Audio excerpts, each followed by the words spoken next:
દર વર્ષે 19 નવેમ્બરે વિશ્વ શૌચાલય દિવસ તરીકે ઉજવવામાં આવે છે। વર્ષ 2001 થી આ દિવસ ઉજવવાની શરૂઆત વર્લ્ડ ટોયલેટ ઓર્ગેનાઇઝેશન દ્વારા થઈ હતી। વર્ષ 2013ની સાલમાં સંયુક્ત રાષ્ટ્ર મહાસભા દ્વારા તેને સત્તાવાર રીતે વિશ્વ શૌચાલય દિવસ જાહેર કરવામાં આવ્યો હતો।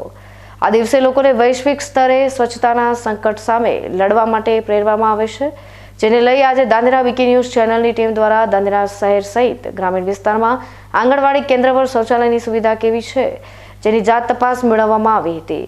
સરકાર દ્વારા સ્વચ્છતાની પાછળ કરોડો રૂપિયા ખર્ચ કરવામાં આવે છે, જેમાં સૌથી વધારે શૌચાલય બનાવવા માટે પણ આર્થિક મદદ સરકાર કરે છે। જોકે સરકારની યોજના અને સરકારી નાણાંનો ઉપયોગ કેવો થાય છે, આ આંગણવાડી કેન્દ્રના શૌચાલય કહી જાય છે। ખુલ્લામાં શૌચ કરવું એટલે અનેક બીમારીઓને આમંત્રણ આપવા બરાબર છે।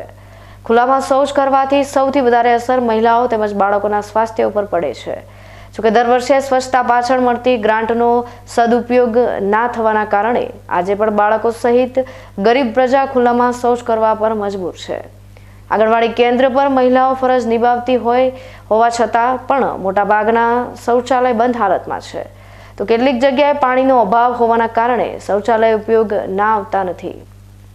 આંગણવાડી કેન્દ્ર પરની મહિલા કર્મચારીઓ રજૂઆત કરી શકતી નથી, જેના કારણે આજે પણ અનેક સુવિધા વિના રામ ભરોસે દાંદેરા આંગણવાડી કેન્દ્રનો વહીવટ થઈ રહ્યો છે। દાંદેરા આંગણવાડી કેન્દ્રની મુખ્ય કચેરી પરથી શૌચાલય બાબતે આંકડાકીય માહિતી આ પ્રમાણે મળી છે, જેમાં કુલ 195 કેન્દ્ર છે, જેમાં 3 કેન્દ્ર પર શૌચાલય નથી, જ્યારે 11 શૌચાલય રિપેરિંગ થઈ રહ્યા છે। જોકે વાસ્તવિકતા કંઈક જુદી જોવા મળી રહી છે। આંગણવાડી કેન્દ્ર પર પાણી તેમજ યોગ્ય સુવિધા સાથેના શૌચાલયની સુવિધા આપી બાળકોને નાનપણથી શૌચાલયનો ઉપયોગ કરતા શીખવવા એ પણ જરૂરી છે।